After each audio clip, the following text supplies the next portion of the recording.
off. Turn it off. Turn it off. Oh, boy, this is a rough day for me. It's a really rough day. Oh, boy. Evening, everybody. This show's called Carving It Up Live. I'm Bryson. I tend to be in better moods than I am in today, but this is a rough one. Because the earliest exit for the Golden State Warriors, minus 2019-20, when literally everybody was hurt, just occurred less than 24 hours ago. In a 24-point loss to the Sacramento Kings of all franchises. Golden State is done. And as painful as it is for me, as a guy who strongly, and I want to emphasize, strongly believes in pick integrity. When you make a selection, you are tied to that selection until it is either proven correct or incorrect. Well, I picked the Warriors to go on and win the championship before the season started. Obviously, I was wrong on that. As painful as that is, it pales in comparison to the fact that as a 20-year-old young man, the last remnants of my childhood have ceased to exist. The Golden State Warriors dynasty, as currently constructed, is over. The Golden State Warriors, my Golden State Warriors, will never win another title with the key three of Steph Curry, Klay Thompson, and Draymond Green. Those days have passed, ladies and gentlemen, and it hurts me to my core. We'll talk about a lot of stuff on the show today. Lakers going to get eliminated in 2 weeks by the Denver Nuggets. Get into that in about 15, 20 minutes or so. Carving up the context around Bill Belichick. Why no team has hired him. Bryson's best 10 and the most painful Bryson's best 10 I've ever done, which is top 10 moments of the Golden State Warriors dynasty. You'll definitely want to stay tuned for that in about 45 minutes. And at the end of today's show, the Dallas Cowboys, a point we're missing on them in their all-in quest. This is a bad day. This is a very bad day. Patrick Brown's in the comments. Patrick has been trolling me all day. He is apparently unaware of what's about to happen to his team in 2 weeks, but right now it's my time to eat crow. He says, Boys to Men once sung Into the Road. That's a great song. But it's an appropriate song for today, Patrick. Patrick, it's the sad violin music for me. Yeah, it's oh, this is one of those shows. Like I always try and come in an upbeat, hyped up, ready to go mood.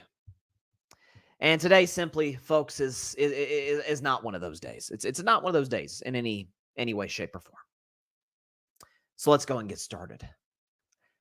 But first, the Golden State Warriors were eliminated last night by the Sacramento Kings by a final score of 118-94 at the Golden One Center in Sacramento. They lit their cute little beam, which is nice. You know, it's the biggest moment in the history of the Kings franchise, unless you count out the days of Tiny Archibald. But to their credit, they got the job done, and sent the Golden State Warriors home packing. Now, there's a lot of different areas to cover this. I don't want to be too long-winded. We have a lot of things to talk about on the show today, but I want to kind of zero in on what this means for the Warriors franchise and really what has been the slow death of the Warriors dynasty in the last couple of years to a certain degree, and certainly this season. So first of all, Steph Curry, who's the head of the Warriors snake and has been for this entire run, obviously. Steph is undeniably one of the 10 greatest basketball players ever. Steph did not play poorly. Now, Steph did have a multitude of turnovers. If I have the stat right, he had 6 turnovers. In fact, that's not going to get the job done. He was minus 21 when he was on the floor. But 8 for 16, shot 50%, went 3 for 7 from three-point range, scored 22 points, grabbed 4 boards, only had 2 assists. If you watched that game last night, Steph was as unable to create separation as I think I've ever seen him, and just struggling to get any open looks at all, because simply put, no one else could space the floor. Klay Thompson was 0 for 10 from the field. More on Klay in just a second. Draymond Green, who did score 12 points, is not known for being a scorer. He's more known for doing other stuff. Wasn't great defensively, but it had a good first half on Sabonis. Struggled at times in the second half, especially once Alex Len checked in and didn't do a great job on Harrison Barnes. Only 6 assists, 3 rebounds. And a very troubling stat is that Steph Curry scored 22 points last night, and the Golden State Warriors starters, the rest of the Golden State Warriors starters, scored 26. So Steph scored 4 fewer points than the other 4 Warriors starters. The Warriors starters in totality, including Steph. This is a wild stat, folks. Outscored 104-48 by the Kings starters. This kid for the Sacramento Kings, and props to him, he played really well. Keon Ellis, 15 points, doing a good job playing defense, knocking down 3-point shots. De'Aaron Fox did his thing. Keegan Murray was awesome with 32 points, hit 8 3-pointers. The Kings were, in every sense of the word, the better basketball team last night, and they deserved to win that basketball game. For Golden State, here's what I'm looking at. So, some of the hallmarks of the Golden State Warriors dynasty has always been about, showing up in big games, being ready to go, stepping up when the moment calls for it. Now, I'm not alluding to Steph. If anybody, I haven't seen anybody rip Steph, because if anyone watches that game last night, Steph was not exactly the reason for the Warriors struggling. There's no question about that. Klay Thompson got the nickname of Game 6 Klay, and basically saying, hey, when the moment calls for Klay Thompson to show up, you can rely on him to show up. But let's look at Klay Thompson. Last night was the elimination game. You win, or you win the game, or you go home. Klay Thompson in elimination games, if we have the stat, from 2015, so the start of the Warriors dynasty, up through 2022, the most recent championship. Here's Klay Thompson in elimination games. So basically, if the Warriors lose, they are donezo. Klay Thompson's stats in elimination games, they're phenomenal from 2015 to 2022. Klay Thompson, 26.5 points per game, 4 rebounds, 1.6 steals, which is impressive. Shoots 46% from the field, 50% from three-point range. He hits about 5.5 threes per game and has a defensive rating of 107. So he could lock up, that was really peak Klay, could hit 5 threes a game and lock up your best perimeter offensive player, particularly your best point guard. So Klay Thompson was great in elimination games throughout the Warriors dynasty. The last 2 years, he has been simply unplayable. And I'm not exaggerating when I say this. We can put up his stats in elimination games the last couple of years. He averages 8 points a game on these shooting splits are insane. He averages 8 points a game on 16% from the field, 17% from three-point range. He's good for about a 3.5 per game. And his defensive rating is not good at all. It's only 118, down from 107. So one of the hallmarks of the Warriors dynasty, Klay shows up in big games. If you noticed, when I predicted Monday that the Warriors would win last night, I didn't really bring up Klay Thompson. I'm like, okay, he's finding a rhythm. But last year, if you remember, hey, Game 6 Klay, here we go. Game 6 Klay, we've seen the last of him, at least in a Warriors uniform. And matter of fact, Klay Thompson, as an individual, we have likely seen his last game as a Golden State Warrior. To Draymond Green. And this has fairly, I think, been, a lot of the season has been put on him, is the fact that, hey, you have the 2 suspensions. You have the suspension for choking Rudy Gobert, which I say right now, I said in November, I say in April. I absolutely, to this day, defend Draymond Green for doing what he did in the Timberwolves loss with the whole Gobert thing. My issue with Draymond is that he held on to Gobert too long. I don't want any NBA players getting choked out there. But Rudy Gobert, I did a whole film breakdown of the altercation. Rudy Gobert, big 7'2" Rudy Gobert, typical, kind of playing to his reputation, goes to choke 6'6" Klay Thompson in an altercation when Klay's getting into a beef with Jaden McDaniels. He's about to put his big long arms around Klay. Draymond comes blindside and actually wraps Rudy Gobert in a chokehold. Draymond got 5 games for that. I defended it because he was defending a teammate. I would actually have an issue if Draymond didn't defend him in some way, shape, or form. The punch on Jusuf Nurkic was inexcusable. And no matter how you slice it, Jusuf Nurkic is just guarding Draymond Green in the post. Draymond, unprovoked, swings around, clocks him in the jaw. And he misses about 20 games after that. Comes back on MLK Day. This is the incident with Nurkic happened in mid-December. He came back in mid-January. So he missed a whole month of action. Now, mind you, the Golden State Warriors, all of that still won 46 games this year. Ironically, 2 more than they did a year ago. Now, the problem was a year ago, 44 wins got you the 6th seed. This year, 46 wins gets you the 10th seed. Goes to show you how loaded the Western Conference was this year. But if you look at Golden State, they finished as the 10th seed, okay? They finished 3 games back of the 6th seed, which is the Phoenix Suns at 49 wins, 3 games back of avoiding the play-in tournament entirely. I say that, and I transition you to a Draymond stat that I've given out the last few weeks, that if Draymond just stays on the floor, we're good. So this stat does not count the play-in loss to the Kings. This is just regular season, all 82 games. When Draymond Green this season played a full game, Golden State was 13 games over 500. In the games he got thrown out, 1-3. For the record, 2-11. You see down there, 2-11 since 2019 when Draymond Green gets thrown out. When Draymond didn't play at all, and most of those games, you see the 13-14 record, most of those games were due to suspension, not just, sitting out or injury, whatever. A game under 500 when Draymond doesn't play, 2 games under 500 when he gets thrown out, 13 games over 500 when he plays. I have been Draymond Green's biggest defender, I think, in the media. I think Draymond has been, we'll talk about the Warriors dynasty, top 10 moments, Bryce's best 10 moments in the Warriors dynasty later in the show.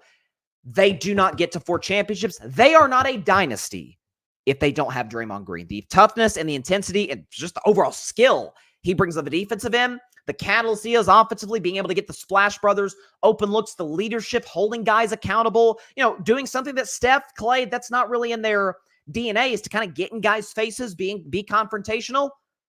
Draymond has been invaluable, and I'd absolutely bring Draymond Green back next year. Everybody's suggesting, hey, you got to move him. I can't do that. He's too important to the Golden State Warriors. What is Shannon Sharp as a saying, production and tolerance or something? If Draymond's still productive, which clearly you saw that stat, he is, you keep Draymond Green. And to the last, and certainly not least most important member of the Warriors core 3, Mr. Curry. I said last night, I did an IG Live, a brief IG Live in the waning moments of that basketball game last night. And I was thinking about Steph, and I've religiously said, 2 years ago, I thought he was the best player in the world. That finals, that not just the finals, the playoff run he put together 2 years ago was legendary. The finals against Boston, against the defensive player of the year, Marcus Smart, was something to behold. Said he was the best player in the world then. When Jokic won the title last year, I had Steph at number 2, and I've maintained that all season long. Get Steph in the playoffs, and he's dangerous. Still believe that. But Steph has transitioned into a portion of his career, the stage of his career, where he's still great. 26 a game, led the league by far in three-pointers made. For the record, played 77 games this year, so he didn't suffer any major injuries. He has officially entered into the stage that LeBron James did about 2-3 years ago, probably 3 years ago after the Solomon Hill injury happened, when he dove into LeBron's ankle, and that was the last we saw of peak prime LeBron James. He's in that stage where he's still great. He can, dare I say, still be the best player in a title contender. Or title team, rather. He can't carry average teams deep in the playoffs anymore. Simply can't. Last year he could. 50 points against the Sacramento Kings. Took the Lakers 6 games. And as I said, games 1 and 4, go either way games. Can't do that anymore. Still be great. Still have great playoff performances. Doesn't diminish what he's done in the past. But he is 36 years of age, and I can prove it to you with these stats. Now, we're throwing a lot of stats today, but I think they back up my argument pretty well. Steph Curry was having, if not for the Warriors' record, an MVP caliber season through the first part of the year. So prior to the All-Star break, here's Steph's numbers. 28 a game on 46% from the field, 42% from 3, which for a 6'3" guard is crazy efficient. 5 assists, 4.5 rebounds, playing 33.5 minutes. After the All-Star break, all of those numbers, including his minutes, plummet. And that matters to me. He goes from 28 points to 22 points. Shooting splits go from 46, 42 to 42, basically 38. 5 assists, 4 rebounds, and 31 minutes a game. His minutes went down after the All-Star break. So you would think, hey, he'd be fresher. Wasn't as efficient. Steph seemed, and I watched the games, I'm like, hey, Steph's having rough nights. The Warriors are somehow finding a way to win. Steph seemed to wear down at the end of these games because he is 36 years old and he is in year 15. That's where LeBron was about 2 years ago. That's where most guys are when they get to the stage of this career. Listen, the guys can't be 25-year-old springy athletes their entire lives. Charles Barkley had a great line last night. Sports are for young people. They're not for old people. Now, Steph is still awesome. Steph is still absolutely a top 10 player in the world. But he's not going to be the guy who can carry a team to a championship, which, for the record, he did 2 years ago. That 2022 title's looking even better for Steph's resume in hindsight. But that's what the Golden State Warriors are today. They are a dynasty that, as currently constructed, is dead. You cannot win a title in 2024. Next, really, that's past now. In 2025. With Steph, Draymond, Clay as your key pieces. You can't do it anymore. You can win with Steph as your key piece. And as for Steph, and this is the last point I'll make. I've definitely said it for about 3 weeks now, ever since the Draymond ejection against Orlando.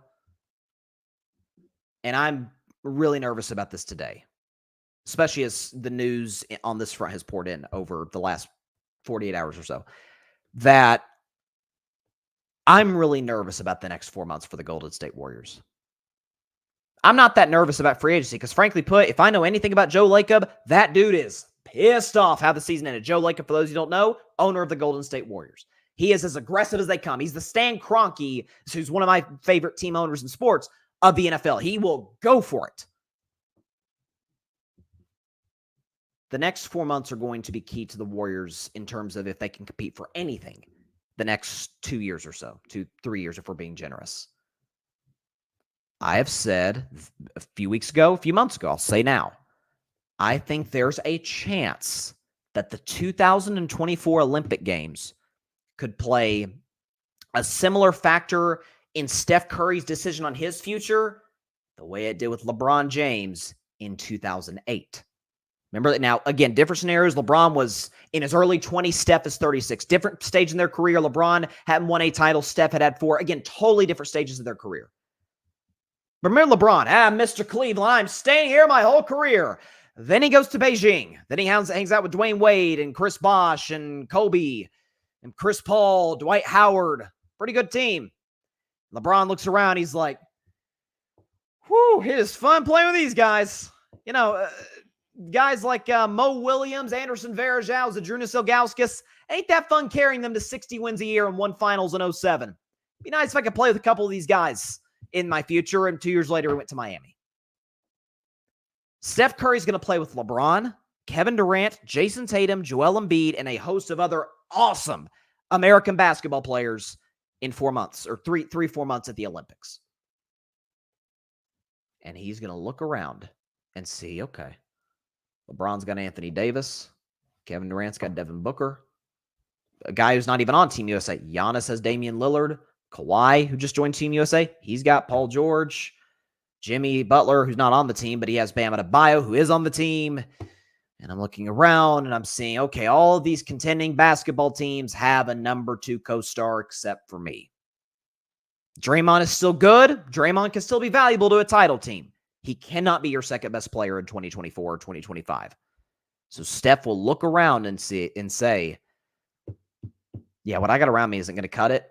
What these guys have around them, it will. And I think it could impact his decision on his future. Where Steph, he's always been Mr. Warrior, and I don't doubt that. I don't doubt his sincerity in that regard. He loves the Bay Area. His family's lived there for 15 years now. He's raised 3 kids with 4 on the way. Number 4 on the way, rather. But he looks around and he says, what am I hoping to accomplish here?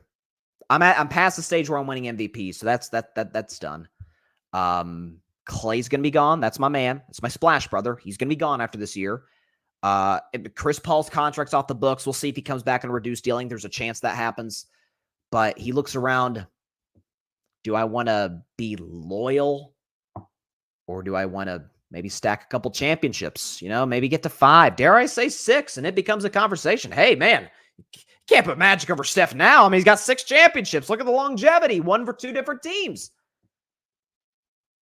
Steph's thinking about that. And Steph had a quote last night I just want to win. He didn't say I want to win here. I just want to win. Golden State Warriors had more pressure on them this offseason. Joe Lacob, Peter Guber, all the Warriors brass, Mike Dunleavy Jr., Steve Kerr, have more pressure on them right now than they've had in the history of their professional basketball careers to put the requisite talent around Steph Curry. I think they have the assets to do it. A lot of young players. Jonathan Kuminga could be turned into a potential win-now superstar guy. But as we see here today, the Golden State Warriors, as currently constructed, will never win another championship ever again. It's a hard truth. It's a tough pill to swallow as a Warriors fan. As a guy who became a fan in 2013, right before a 51-win season, the Warriors ended up losing in the first round of the Clippers that year. One was a great 7-game series. Hire Steve Kerr that offseason, and the rest, as they say, is history. But that's the reality, and that's where they sit today. And you even look at their body language, and I'll move to the Lakers. You even look at their body language.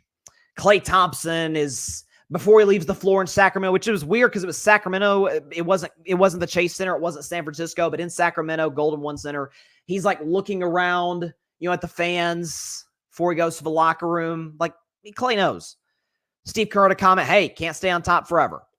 Well, that's probably true, but if you want to keep Steph around, you're going to have to try and make some move to make sure you at least are in position to get back on top in the last few years of his career. But listen, for Golden State, a lot of offseason decisions to come. The decision on Klay, my guess is he leaves for more money elsewhere, and I don't blame him in the slightest for doing that.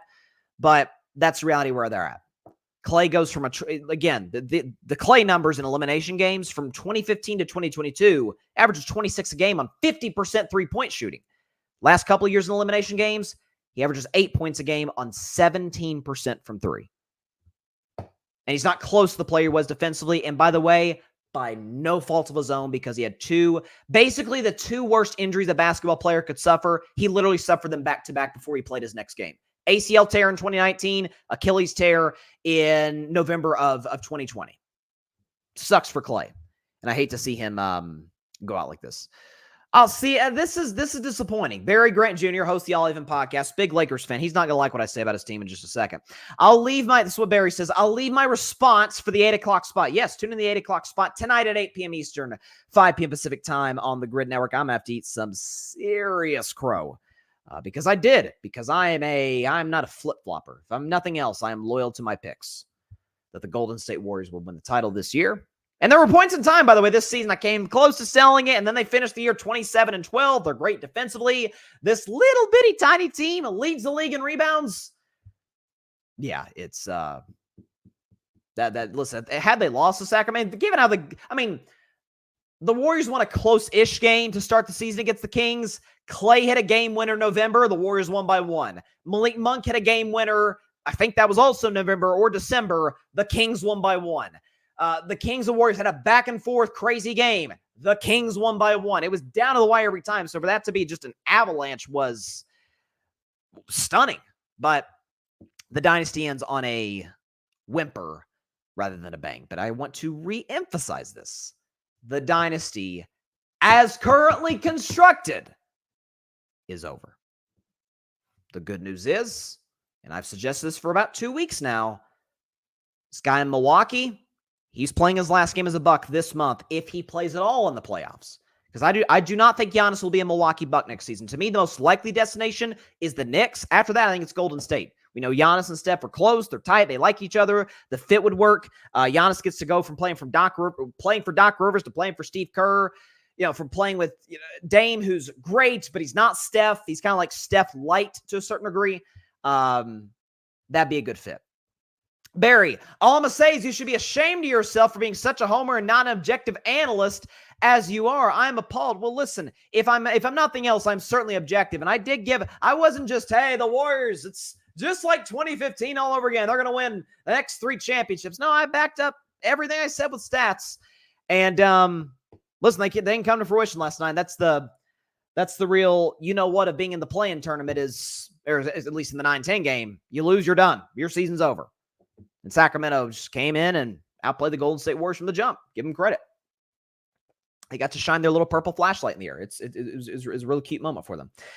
Moving on to the other team. Well, there's 4 teams in California. To the do we have another comment here? Oh boy. See, then this is, you talk about me being a homer. You talk about me being a homer. Lakers in 6. Well, let's talk about the Lakers, shall we? So they beat the New Orleans Pelicans 110-106. I knew the game would be closer against New Orleans than it was on Sunday. Listen, you get embarrassed like that at home, you're going to come out with more fight. I thought the Lakers win relatively comfortably, kind of pull away late. It's really not what they're able to do. LeBron and AD seem to kind of run out of gas, but the Lakers were able to pull away 110-106 against the New Orleans Pelicans. Anthony Davis did hit a free throw at the end of the game that Reggie Miller suggested he should have missed. Not sure why. That's another conversation for another day.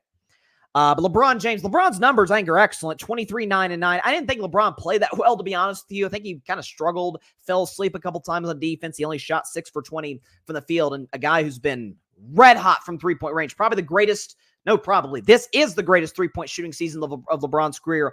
Only went 1 for 5. Anthony Davis doing a pretty good job. Had a huge offensive rebound late in that basketball game to kind of seal the deal for the Lakers. AD played solid. Zion was the best player on the floor, dropped 40 points in what was, to this point, the biggest game in his career. But in what was a kind of a basketball tragic, perfect representation of Zion's career. He's awesome. He's playing bully ball. Nobody in the floor can stop him, and his hamstring goes. And he has to leave the game, and it's already been reported today he will not play on Friday against the Sacramento Kings, which to me, huge advantage Sacramento, especially the way CJ McCollum and Brandon Ingram played.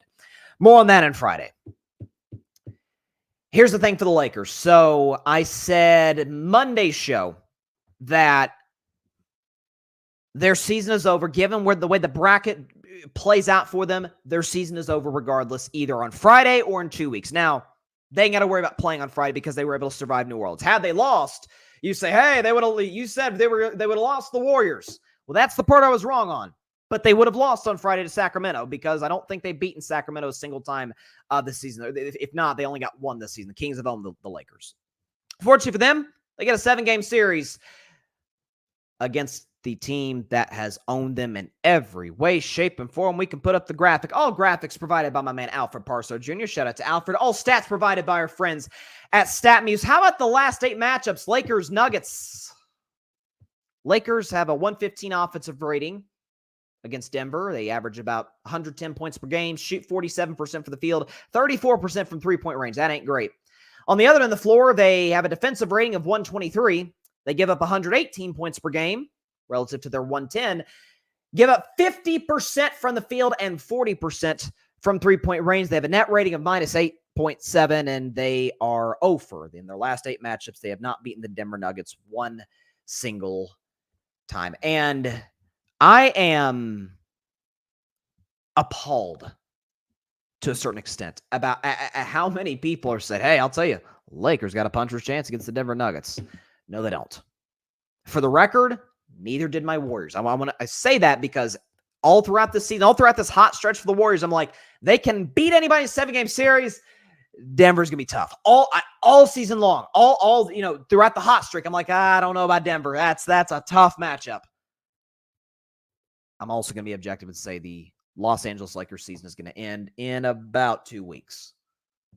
Maybe a week and a half, depending on how the series plays out. More on the predictions on the series on Friday's show, but I don't think it is crazy to pick a Denver Nuggets team over the Los Angeles Lakers, who, have the best player in the series by far, Nikola Jokic. They have the more reliable second player. Jamal Murray is a significantly better playoff performer than Anthony Davis is. They have the way, 1,000 times way better coach than Michael Malone over Darvin Ham, whose play calling on the offensive end of the floor was confusing at best down the stretch. Why in God's name are they not attacking the rim? With the Pelicans having no shot blocker out there. Let's see. The Nuggets are a better shooting team, a better defensive team. They have home court advantage. Their home court advantage is probably the most difficult in the league because the altitude. And by the way, they just won the most recent championship. They have the best record in the Western Conference, tied with the best record in the Western Conference in a West that was loaded. And I don't know. They won the last 8 matchups. You mean to tell me that this Lakers team, who has not been good defensively all season long, that has a very limited head coach, who is Anthony Davis, who I'm going to remind you, hit is coming. Coin flip Davis is on the way. Anthony Davis has gotten outplayed by Jokic virtually every time they played in the last couple of seasons. And AD, who's to me an all-time great defender, can't stop Jokic. For the record, in AD's defense, nobody can stop Jokic. I mean, that's, guy's 7'1" inch tall, right? The little teardrop. He's got a good mid-range. He's got a three. He hits those wild, almost look like he's throwing it over his head shots. At the end of the shot clock, you can't guard that. But this idea that in a series where LeBron was awesome in game 4, what he dropped? A 40-point triple-double, almost played the entire game. Anthony Davis at one point had a 40-point game, and all these guys showing up for the Lakers. Austin Reeves had a good series, and they didn't win a single game. And Lakers fans say, hey, Bryson, come on. Every game was close down the stretch. Every game was within reach. Game 3, the Nuggets kind of pulled away, but game 1, it was within 3 with about a minute left. The same case in game 2. Game 4, I thought the Lakers were going to win until Jokic hit that circus shot that wasn't kind of the difference. Came down to the last shot that game did. Here's the problem. Denver kind of specializes in that. I mean, do we not remember some of those games against Minnesota that were close until Denver, Jokic, Jamal Murray, the most unstoppable two-man game in the NBA, took over? Phoenix, the only close game that there was Phoenix. They kind of pulled away in game 4, but that was about it. They mollywopped the Suns in games 5 and 6.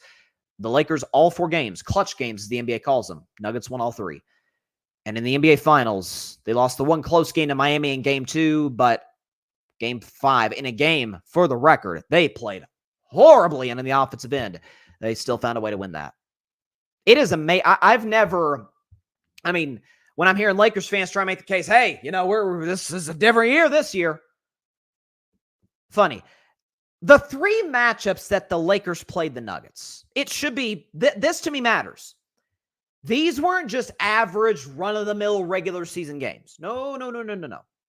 These teams played on opening night of the season in Denver, Colorado. They put these teams, after all the trash talk, both ways. And this is, for the record, under my definition of a rivalry, this is a rivalry. To me, in the NBA, you got to beat the other squad at least once in a 7-game series. You got to do that. Otherwise, it's not a rivalry. Lakers beat them in 2020. Nuggets beat them last year. They put the Lakers in Denver on opening night. And the Lakers, LeBron, AD, everybody, Austin Reeves, D'Angelo Russell, gets to watch, or has to watch, rather, the Denver Nuggets get their new championship rings. And they're in their psyche thinking, man, if we had just finished some of those games, we would be in LA getting our rings, and they'd be watching us. Denver won that game. Jokic had a triple-double. The second time they matched up in LA was the unveiling of the Kobe Bryant statue, a massive moment in Lakers history. The whole city was fired up. The Lakers were fired up. Denver won that game. Closed out in the last 5 minutes, I might add. The last time they played was a momentous occasion for Mr. LeBron James, who became the first and only player in NBA history to eclipse 40,000 points, and the Nuggets won that game as well. About as high stakes as you could have in the regular season, didn't matter. I mean, it's unbelievable. You'd think Bruce Brown was like Manu Ginobili, like one of the greatest sixth man of all time, or Jamal Crawford. What did Bruce? This is probably the first time I brought up Bruce Brown the entire season. What was he in Indiana with the Pacers? I think they might have traded him. Where the heck is Bruce Brown? Oh, he was the difference in the series. Really? If he was the difference of a series, Brooklyn Nets would have won the championship 3 years ago. So this idea that the Lakers, if both teams are fully healthy, can get more than a game off this Denver team is delusional. They can't defend them. The matchup with AD and Jokic favors Jokic every single time down the floor. There's a significant coaching advantage with the Denver Nuggets. The best player in the series plays for the Denver Nuggets. Denver Nuggets, the more reliable second star, plays for the Denver Nuggets. They just won the championship. They have home court. It's probably the most difficult home court in the league because of the altitude in Denver. What are we talking about here? This idea that this is going to be this classic revenge series. No, it's not. No, it is not. I would go so far as to argue that this will be not Denver's easiest series. I think their easiest series will come in the second round against Phoenix or Minnesota. I think they match up great with both. But this is going to be kind of a sleeper. Yeah, the games will be fun. They'll be close. But haven't we seen plenty of series like that where, Boston and Brooklyn about 2 years ago played a first-round series that I heard some dub as a close sweep. They still swept them.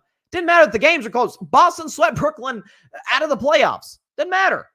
If you can't close down the stretch with the Lakers, which the Lakers are not better than the Nuggets at when they play one another, it's going to be a pretty short series. And I feel extremely confident saying that. Now, for the record, in defense of the Lakers, like this whole notion, hey, they should tank the game to avoid the Nuggets and in the first round, play them in the next round, or play them if you get in the playoffs in the Western Conference Finals. That idea was always ludicrous. It was ludicrous. You get in the playoffs and you have a chance to get in the playoffs. Okay, you don't duck the opposition. That's cowardly.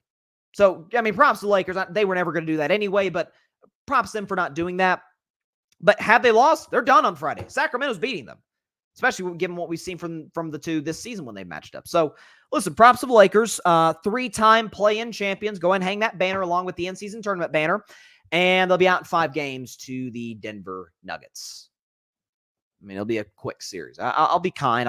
LeBron James, to me, is the greatest player ever. We can argue about that another day. Out of respect to the great LeBron James, I'll give the Lakers a game. A home game at the Crypt, and that's all they'll get.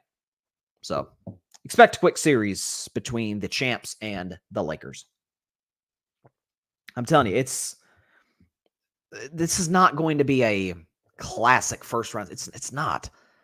I mean, to me, I would be shocked if it went 6 games. Shocked.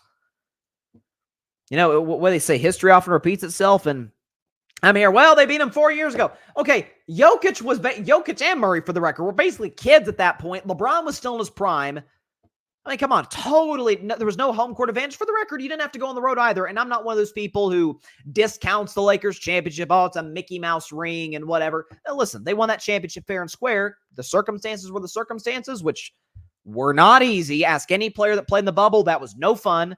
And they came out with the Larry O'Brien trophy at the end, and they deserve nothing but credit for doing that. It was one of the more difficult, not runs in terms of the opponents, but more difficult circumstances to win a championship. Every team was under the same circumstances. Lakers came away with the title. So I'm not one of those people that's like, that title doesn't count. Yeah, it does. Okay, that Larry O'Brien trophy goes with the other ones that they have at the Lakers, the other 16, and that's the reality of it. So there you go. Transitioning to the NFL, and a story revolving Bill Belichick. So let me back up a little bit. It's Carving Up the Context Day. It's Wednesday. Carving Up the Context and Bryson's Best 10 Day. 2 of my favorite segments I do. And in Carving Up the Context, there's always a story. There's always something that I try to look at and say, hey, is there something to kind of pull out of this? Well, there is. Bill Belichick and the Atlanta Falcons looked like they were close to a deal until a certain pretty notable individual in the NFL stepped in and kind of nixed it. So here we go. In this week's edition of Carving the Context, we're going to talk about Bill Belichick. So as prime time, Deion Sanders says, give me my theme music.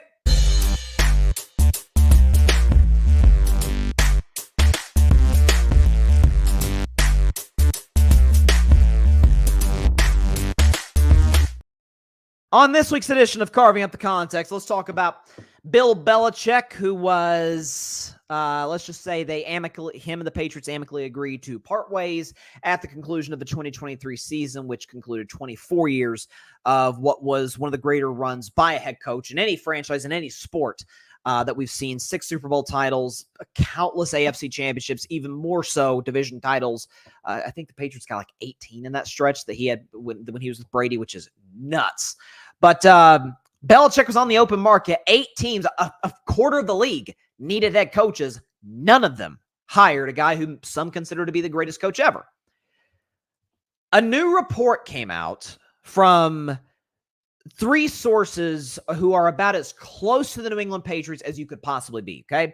Don Van Netta, Seth Wickersham, and Jeremy Fowler. All excellent sources. Trust anything that they say. They came out with a piece on ESPN this morning that was fascinating, I found. So Arthur Blank is the owner of the Atlanta Falcons, and he is, by all accounts, pretty good friends with Robert Kraft, which a lot of billionaires are friends with billionaires. That's just, you are the company you keep. And the Falcons, if you remember 2-3 months ago, interviewed Belichick not once but twice, and it looked like, okay, Bill's going to Atlanta. He's going to the NFC South. He's going to go be at the Falcons. Obviously, that would have meant He'd have had Kirk Cousins as his quarterback, a young, talented, fun Atlanta roster. Probably would have been the favorites to win the division this coming year. Still are anyway, one could argue, although we'll see what Tampa Bay does. And according to this article, Robert Kraft had a conversation with Atlanta Falcons owner Arthur Blank and essentially deterred the Falcons from hiring Belichick. Basically, it was like, hey, I don't know if you want to do this. I don't know if you want to hire this guy. Like, watch out. Like, you're my butt. And again, I don't know how close Blank and Kraft are. Again, a lot of owners are buddies with each other. That's pretty common. A lot of owners are enemies with each other. That's also common. But these two seem to be relatively tight. So it makes sense for Blank to call Belichick's former employer, former boss, and say, hey, what do you think? You know him about as well as anybody. And Kraft's like, I don't think you should hire him. I think y'all be better off going in a different direction. So I don't know what the motive was for Kraft to do such a thing. I don't think it's a strategical thing because, listen, the Patriots and the Falcons are in different conferences. I know, obviously, you think about Super Bowl 51, the 28-3 comeback, but there's no rivalry between the two. There's no bad blood, to my knowledge, at least. This, to me, this whole Belichick fiasco that we've seen over the last, really since Brady left, and how he's kind of gotten exposed to a degree through the Patriots document, the Dynasty documentary, which I have not seen yet. I'm reading the book right now. I haven't even gotten to the actual Dynasty part of the book. I have not watched the documentary. I will as soon as I finish the book by oh my gosh, what's the guy's name? Jeff Benedict, who's a great author. But what we've seen with the documentary, all the reports, we knew his relationship with Brady was at best icy and at worst cold. Well, I guess that's the same thing. The last few years that he was in New England, that Tom was in New England. And now you have this report. Kraft is like, hey, guy who has 6 Super Bowl rings, probably not the best option for your franchise. This, to me, carving up the context of this is, don't burn bridges. Treat people the right way. If you have any sort of, you don't have to be best buddies with everybody, but be approachable.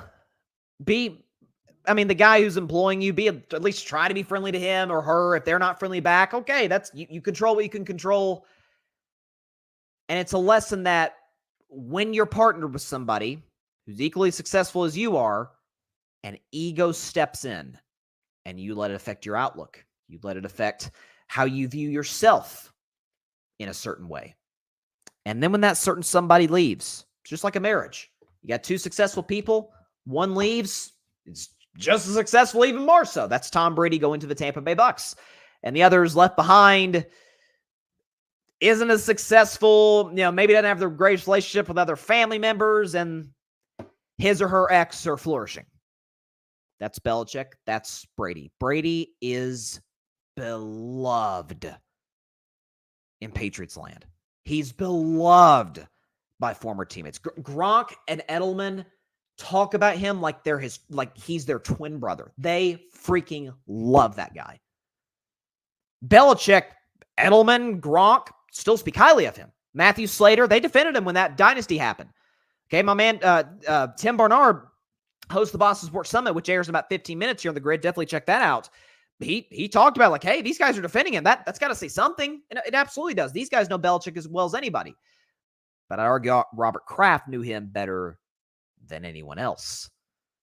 And when it came down to certain decisions where Kraft, for the majority of the dynasty, was like, hey, Bill, you make the personnel decisions. When Tom Brady is a little kind of looking over his shoulder, he sees this kid, Jimmy Garoppolo, and Belichick's kind of grooming him to be the future of the franchise. And Brady makes it apparent to Robert Kraft, hey, I don't like this at all. Robert Kraft overrules Belichick. He says, no, we're getting rid of Jimmy G. And Belichick, out of spite, just basically gives him away for a box of cookies to the San Francisco 49ers. So when you have that sort of icy relationship, which has happened over the course of 20 years, as Belichick has let the success, affect his ego, affect his viewpoint. I've often criticized Belichick, and to a much lesser degree, but I've criticized him, Mike Tomlin, on is the game passing them by. Like, you can't win Super Bowls just led by great defenses. You need Patrick Mahomes. You need Joe Burrow. You need the elite quarterbacks. You need Tom Brady, who happened to be in your building, and as we saw in Tampa, still a lot left in him. And he kicked him out the back door. Kraft, I think, looks at that and says, given Bill's recent drafts and the fact that I didn't overrule, I had a chance. I'm the owner. I can make any decision I want. See Jerry Jones in Dallas. I could have kept Tom. And Belichick overruled me, basically kicked Tom out the back door. And that it's not like it took Tom 2-3 years. Immediately wins a Super Bowl, not with the 49ers, not with the Steelers, not with this historically successful franchise. Goes to the freaking Bucks and wins a Super Bowl in a pandemic year. I think at that moment, Bob Kraft looked around and he's like, I will never forgive this guy because I could have had another Super Bowl championship. We could have had number 7 in Foxborough, and instead it went to Tampa, which, listen, I love Tampa Bay. It's obviously Tom Brady loves it. I think he might still live there. But you don't think that bothered Robert Kraft? Like, I had a decision on who let go, and I let go of the wrong guy. It's kind of a little Oklahoma City Thunder-esque, where Kevin Durant was a free agent, but they kind of babied Westbrook, and they let the wrong guy go. And KD goes on to win championships and finals MVPs, and Russell is a consistent round 1 exit. Make sure you build relationships with the right people. Make sure you're at bare minimum friendly to them. Listen, you can be a certain way around your players. Again, Belichick is kind of the old school drill sergeant, which I don't know if that really works in the modern NFL. If you look at today's coaches, you can coach guys hard. You can't, you can't treat the backup left tackle equally to Tom Brady. You just can't, because he's just not as valuable. Coach guys hard, but there are levels to this. Jimmy Johnson had a great quote one time. There was a situation where, I think it was Michael Irvin. It was one of the star players in the Cowboys in the 90s, and some of the other backups fell asleep in a meeting. They fell asleep, just went out in a meeting. And Troy Aikman asked Jimmy Johnson, Troy Aikman, quarterback Cowboys, asked Jimmy Johnson, he's like, hey, you're not going to, because Jimmy Johnson was the ultimate drill sergeant. He asked Jimmy Johnson, he's like, you're not going to cut like Michael Irvin, whoever it was, right? He said, no, I'm a playmaker. I'm not cutting Michael Irvin. But that backup tight end, he's out of here. I don't want to see his face around this facility. I'm not quoting verbatim, but that's essentially how the story went. Belichick didn't even operate from that. It's, you follow my rule, doesn't matter who you are. It's gotten them one playoff appearance in which they got spanked by 30 to the Buffalo Bills, and every year since has been a losing season. Not to mention the drafts have been awful. Brady went on to have success. He won a Super Bowl one year, finished second for MVP the next year, and was not great his last year in Tampa and probably his last year in the NFL, but did throw 25 touchdown passes, and I think set the NFL record for completions. He could still play. Better than what New England had. I think Bob Kraft is a prideful man, is a successful man, is a risk-taking man. And he looked at that. I think February 7th, 2021, as cold as the relationship was with Belichick, I think that essentially ended it. Where it's, we can't work this anymore. That's where I'm at on this entire fiasco. So, this week's edition of Carving Up the Context. Be careful who you piss off, because it could come back to bite you. And it appears cost Bill Belichick the Falcons job, which wasn't, Raheem Morris, props to him. I think he's going to work really well with that squad. Would have been a nice job for Bill to have, coming off an untalented Patriots team. You get Kirk Cousins, say what you want about Kirk. He's way better than what New England had. You got Kyle Pitts, Drake London, Bijan Robinson, this really nice, young, talented defense, an easy peasy lemon squeezy division in an easy NFC relative to the AFC. Arthur Blank goes to Robert Kraft. Nah, we'll pass. We'll go with Raheem Morris. That tells you a lot. Check the comments. Interesting. Barry. Robert Kraft is a coward, in my opinion. You are the owner. Why keep him there for that long if you're going to undermine him?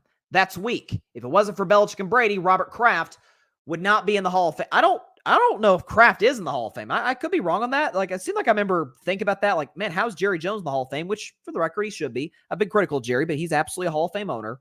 I don't think he's in it. I could be totally wrong. No, he's not in. Robert Kraft is not in the Hall of Fame, which how he's not in is beyond me. Yes, that's fair, but again, you can't operate out of the. Hold on, if I could put the that first comment.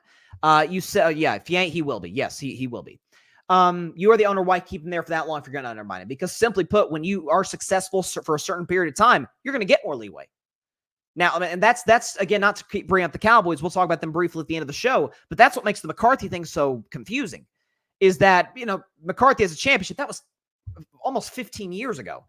And, you keep having first round exit, second round exit, blown out to the 7 seed Packers. It's like, how is he getting this long of a runway?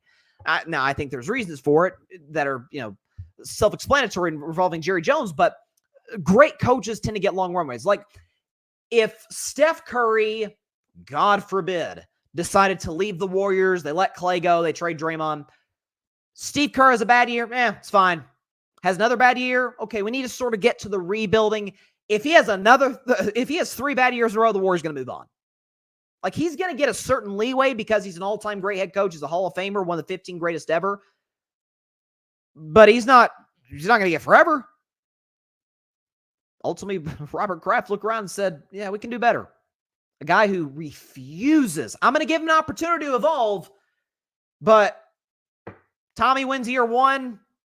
Bucks are really good in year 2. Tom almost wins league MVP at age 44. Could have had him.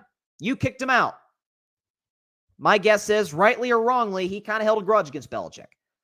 That's my guess. So, but that was also the report talked about. This is interesting that a friend of Bill Belichick, if we have the quote, do we have this here okay, this is from the article from Don Van Netta, Seth Wickersham, Jeremy Fowler. Fantastic piece. Highly recommend it. Said that a longtime friend of Bill Belichick said, quote, I don't think Bill Belichick will ever coach again unless it's for Jerry Jones. Now that apparently Belichick and Jerry are pretty close, and which, well, I could see how they can be friends like away from football. Now in football, I don't know because both are big egos, which listen, most successful people do. Belichick's the ultimate, like at the top of the list of the no nonsense guy, and Jerry's nothing but. And Steven, the whole Jones family. So, I don't know. That's a weird fit if that does happen, which would have to be next year. Unless Jerry fired McCarthy in like week 6, brought Belichick in. But I don't think it happens in the NBA. I think a couple of years ago, the Hawks fired, I forget the guy's name, blanking on the coach's name that they fired. Then they brought in Quinn Snyder. With all due respect, football is a way more complicated sport from an X and O standpoint than basketball is. A lot of coaching professional basketball is Greg Popovich had a quote years ago, Steve Kerr's repeated it, that 10% of coaching the NBA's X's and O's, 90% is managing personalities. It's just a different league. There's only 15 players.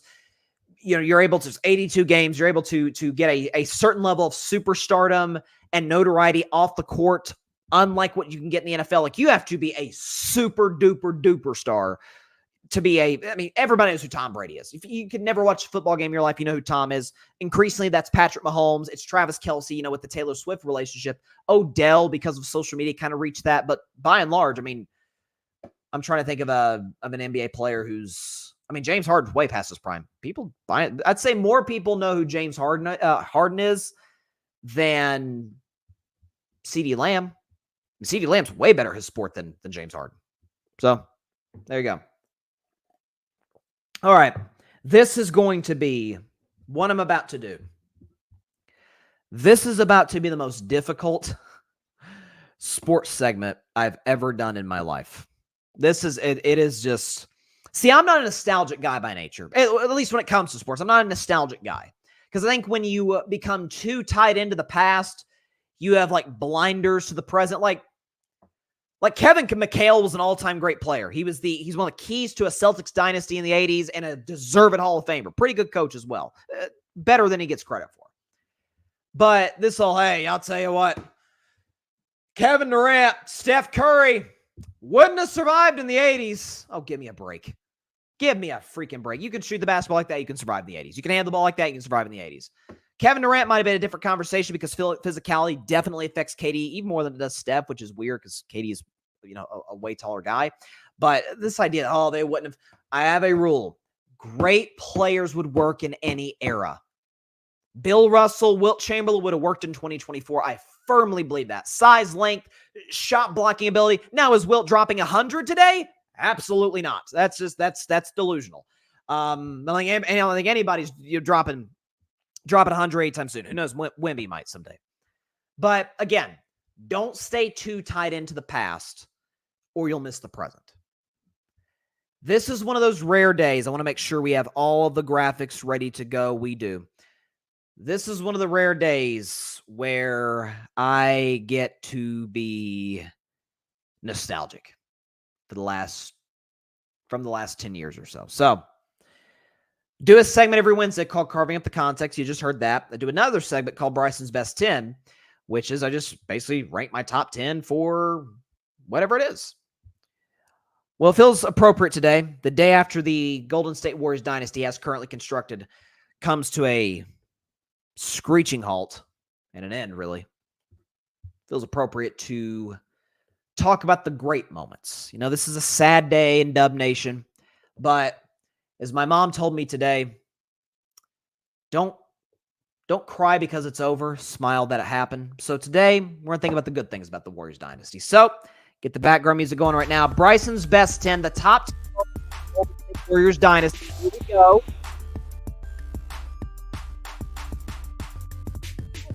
The top 10 greatest moments. The top 10 greatest moments of the Golden State Warriors dynasty. We'll start with number 10. Steph Curry breaking the all-time three-point record. This was 2 years ago at Madison Square Garden. He had his 2,974th three-point shot. That is number 10 on my list, and here's why. So remember exactly where I was, what I was doing when I was watching. I was watching the basketball game.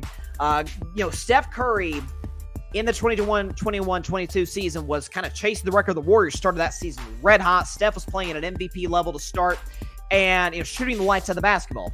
But as this Ray Allen record, 29-73, started to come closer into view, Steph started to struggle a little bit. He went through a little bit of a slump, and I think a lot of that was he realized, people have been calling Steph the greatest shooter for a decade straight now, and rightfully so.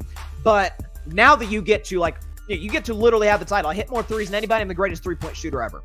And he's approaching that, and he's kind of struggling a little bit. I remember there was a game in Indiana where he went for the record a couple times. I kind of hope he misses because I want him to break the record in the greatest arena in the world, Madison Square Garden. And it was a great call. Brian Anderson delivered a fantastic call of the shot. All the celebrities there. Spike Lee was there. Ray Allen was in attendance. Reggie Miller, one of the all-time great three-point shooters, was there as well. So you had, at that point in time, 1, 2, and 3 on the three-point shooting list. It was an awesome moment. The Warriors ended up winning the game, which, was a nice cherry on top. But Steph, from a statistical standpoint, officially that night in Madison Square Garden, December 14th, 2021, cemented himself as the single greatest shooter in NBA history.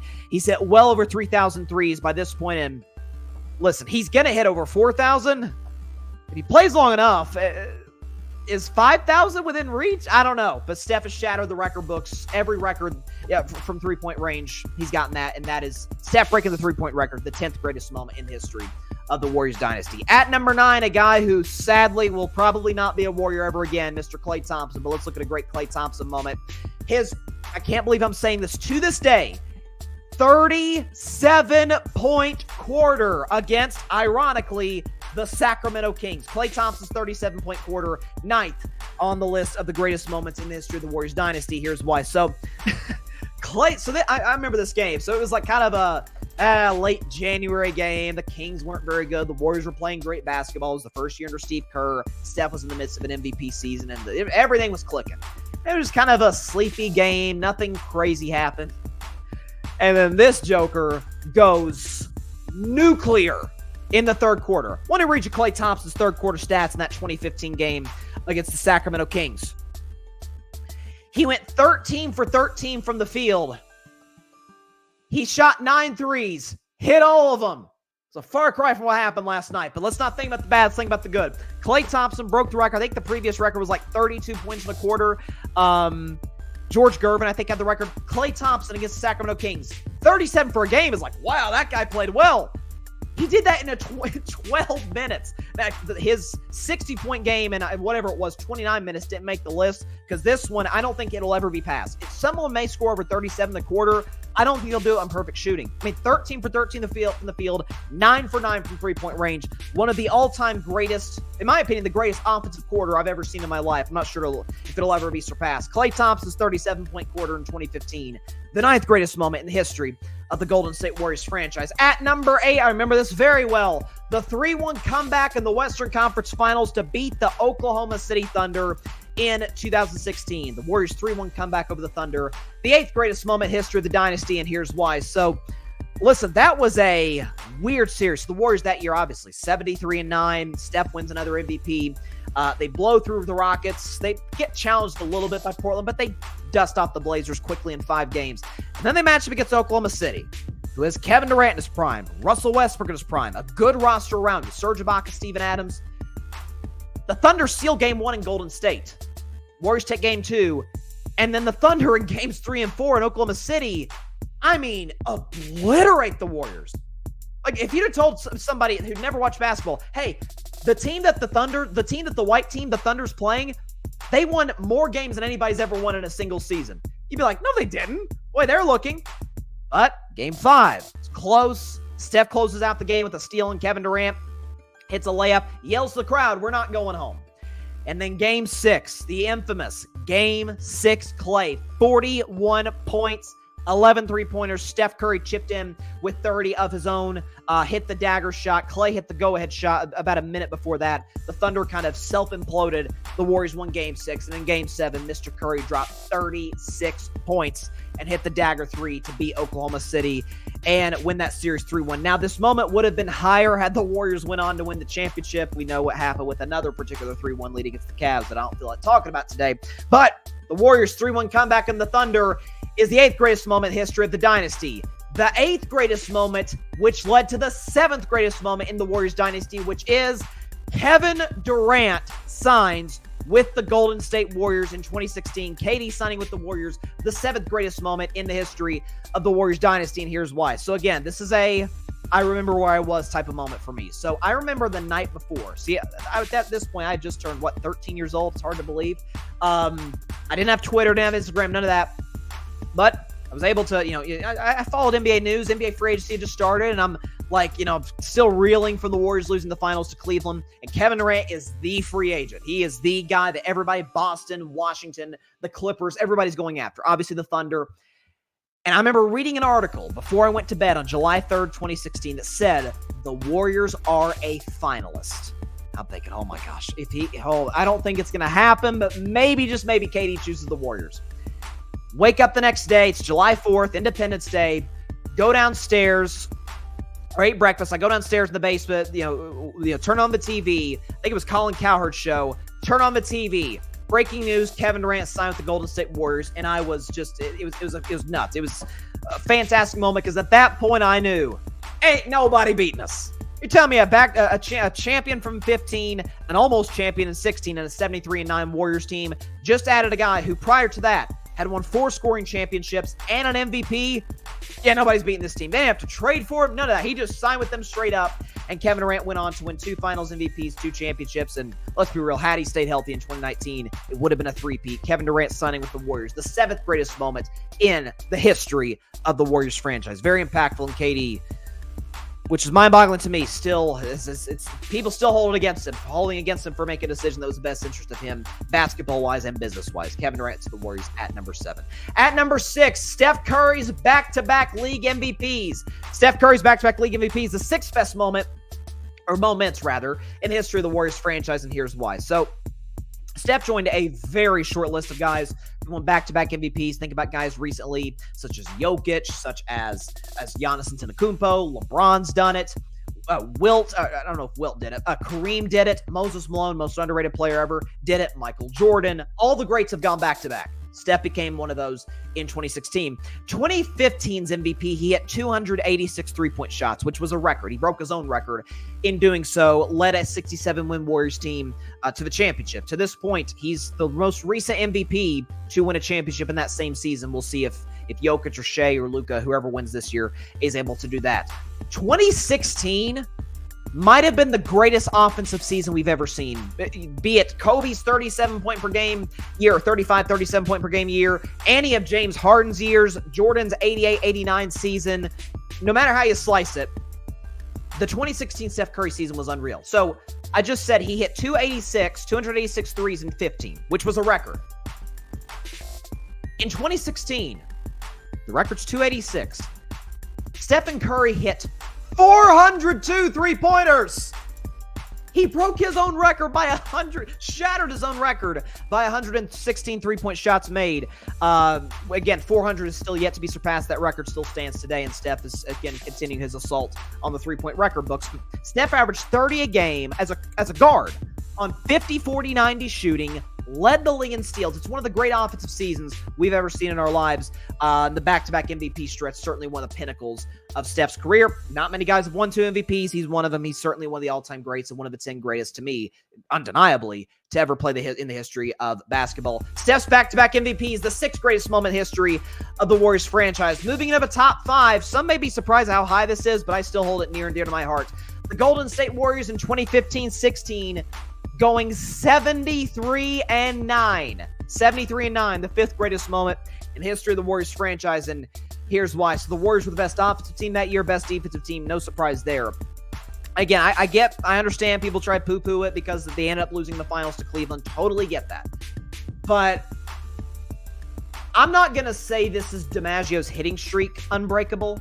I'm not going to say this is Jerry Rice's receiving records unbeatable. I'm sorry. I don't think in my lifetime I will ever see a team go 74-8. I don't see it. In today's modern NBA, and we'll see, maybe it evolves and changes. Maybe there won't even be 82 games at some point in my lifetime.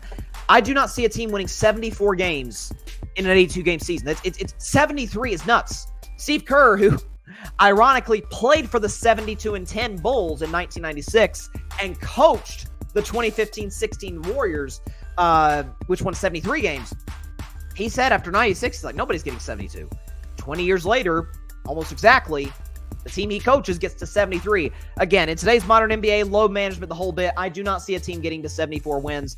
To go, again, just it's still mind-boggling. We know what Steph did. Draymond should have been Defensive Player of the Year that year. Clay was an all-star. Iguodala was great. The roster was well put together and well coached. How you go an entire 82-game season and you don't lose double-digit games? It is...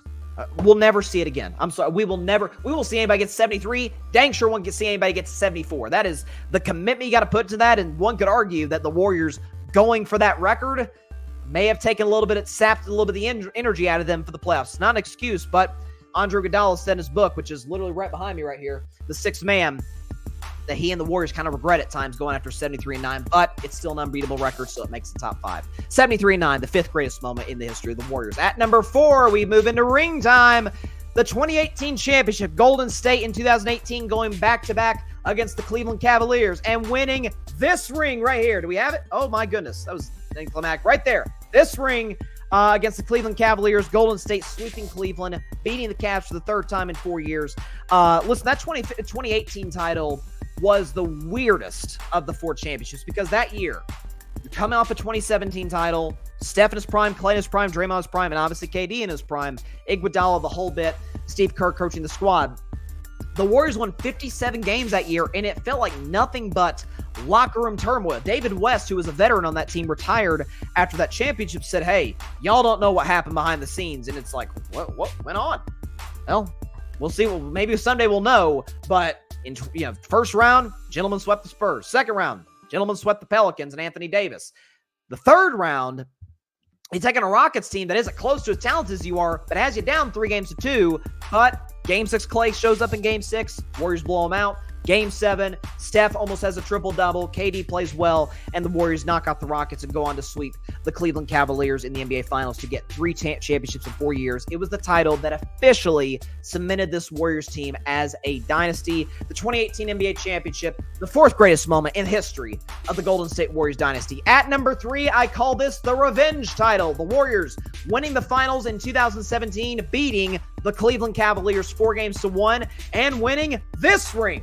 I got all 4 of them, folks. 2017 title at number 3. So that team, until we see someone else down the road, undeniably the greatest basketball team ever assembled in the history of basketball, okay? So you got a prime Steph Curry, 2-time league MVP. Prime Kevin Durant, 1-time league MVP, 4-time scoring champion. Klay Thompson, multi-time All-Star. Draymond Green, 1 defensive player of the year that season, multi-time All-Star. One of the greatest sixth men we've seen and a future Hall of Famer. Andre Iguodala, Hall of Fame head coach Steve Kerr. Golden State Warriors that year won 67 games. It's not 73, but I'll tell you what they did do. They swept the first round. They swept the second round. They swept the Western Conference Finals. And against the team that beat them in the finals, the Cavs, with LeBron averaging a triple-double in the finals, Golden State gentlemen sweeps the Cavs en route to an NBA championship in 2017 as the revenge title because Cleveland did get Golden State. In 2016, KD won his first Finals MVP, put together an awesome series statistically. It's the most efficient basketball Kevin has ever played, and he's a very efficient basketball player. Again, the 96 Bulls, people talk about, the Bulls never saw Game 7. The Warriors never saw a Game 6 and saw 1 Game 5. To me, the only team that could have taken that Warriors team in a 7-game series, 0-1 Lakers with Shaq and Kobe. That team was just as dominant, could have given the Warriors problems. 96 Bulls, get out of here. 81 Sixers, get out of here. The 69 Lakers, get out of here. Couldn't have taken that Warriors team. 2013 Heat, get out of here. 16-1 in the playoffs and a dominant postseason run to a championship. The Warriors 2017 title, the third greatest moment in the history of the dynasty. At number 2, they say there's no time like your first time. The Warriors winning in 2015, the first championship. Look at Steph and Klay there. They look like little kids. It's crazy how fast time flies. Warriors 2015 title is the second greatest moment in the history of the dynasty, and here's why. By the way, they won this ring right here, okay? Here's why. So, again, I became a Warriors fan in 2013 because I saw this little 6'3" guy by the name of Steph Curry dominate the Denver Nuggets in round 1. And 2014, they lose in the first round to the Clippers. They fire Mark Jackson. Like, huh? You fire Mark Jackson after a 51-win season and you almost go to the second round for the second year in a row in a franchise in Golden State that has been a joke for 20 years, or really for 40 years outside of Run TMZ in the early 90s. And the Warriors go on to win 67 games. Steph wins MVP. They sweep the Pelicans in the first round. They get pushed a little bit by the Grizzlies, the grit and grind Grizzlies, the actual good Grizzlies, in the second round, but they're able to win that series in the 6th. Gentlemen sweep the Rockets in the conference finals, down 2-1 to the undermanned Cavs, but they get it right. Kerr inserts Iguodala into the starting lineup. He didn't lock down LeBron, contrary to popular belief. LeBron still averaged like 34, 14, and 9 in that series. Nonetheless, Iguodala did play well, as did Steph, who should have won Finals MVP. Iguodala got it, and the Warriors won their first championship in 4 decades as a franchise. It was a phenomenal night, phenomenal moment. Shocker, shocker, they did beat, you guessed it, the Cleveland Cavaliers in order to get that. And just a great moment, great night. And it was the first of many championships to come for the Golden State Warriors. Again, they say there's no time like doing it for the first time. The Warriors did that for the first time in 2015. The Warriors 2015 title, the second greatest moment in the history of the franchise. And that leaves only one, and it should be obvious by now. Number 1 moment in the history of the Warriors franchise, or the history dynasty. The 2022 We're Not Done Yet championship is the greatest moment in the history of the Warriors dynasty when they won this ring, this big gold massive ring right here. So listen, that was listen, I'm 20 years old. I'm a new Steelers fan, lifelong Warriors, Red Sox, and Tennessee Vols sports fan.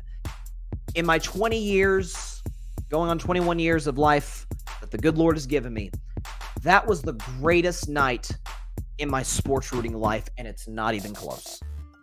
To be able to be in that situation where 2019, the Warriors lose the finals to Toronto. KD leaves in free agency. Klay, in that game that they lost to Toronto, tears his ACL. Draymond gets extended, okay. Then you have 2019-20. Steph breaks his hand. The team sucks. It's the worst record in the league. The next year, you're like, oh, okay, here we go. We're about to revamp. And Klay tears his Achilles and misses the entire season. You're like, you got to be kidding me. Steph has a great year, but the Warriors lose in the play-in tournament. It's kind of a similar situation now, although somewhat different due to the ages of the players. And all the media, Dynasty over. We'll never see this again. Steph Curry, Kendrick Perkins, infamously, the 0 championships. They end up winning 53 games. The gentlemen sweep the Nuggets, take out the fraudulent Grizzlies in 6. Gentlemen sweep the Mavericks, who are on fire, and face a, admittedly, more talented Boston Celtics team, and Steph Curry goes berserk in that series. Klay hit big shots throughout. Draymond was great in Game 6 to close out, and Steph Curry infamously in Game 6 pointed to the ring finger, and that was that. Steph Curry visibly emotional after the game, and the Warriors were able to get the job done in 6 against the Boston Celtics. The 2022 title, man, that feels like an eternity ago now. The greatest moment in the history of the Golden State Warriors dynasty. I walked down memory lane. That was fun. I got to, for 15 minutes there, got to feel the old shine of being a Warriors fan. So let's go back through the list real quick. From 10 to 1. Steph Curry breaking the all-time three-point record against the Knicks. Klay Thompson's 37-point quarter in 2015. The Warriors' 2016 Conference Finals 3-1 comeback against the Oklahoma City Thunder, which led to number 7, Kevin Durant signing with the Warriors. Steph Curry's back-to-back MVPs, the 73-9 season, the 2018 championship, the 2017 championship, the 2015 championship, and last, certainly not least, the 2022 championship. I remember the show I did the next day. That was a blast. That was fun. All right, last topic briefly before we get out of here, because the 8 o'clock spot does start in 45 minutes. Stay tuned for that on the Grid Network. Stephen Jones, son of Jerry Jones, was talking about the whole all-in thing. That's something we've all criticized. Jerry Jones said, we're going to be all in. We're going to be all in this season. The Dallas Cowboys are going to be all in. By the way, it feels appropriate to say, how about them Cowboys? Yeah! Stephen Jones, in discussing this, says that, hey, I've never known us not to be all in. We are our all in for us is retaining our core players. Okay. Here's what people are missing about that, because people are like, oh, you liar. Y'all said you're going all in. Now you're backtracking. I don't think they're backtracking. Stephen Jones essentially said, one of the things he said verbatim, I've never known us not to be all in.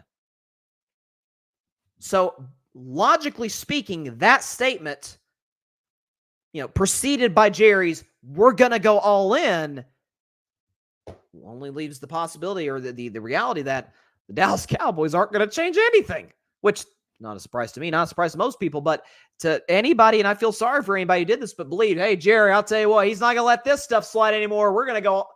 No, that's not the Dallas Cowboys in the 21st century. I've waxed poetic about that time and time again.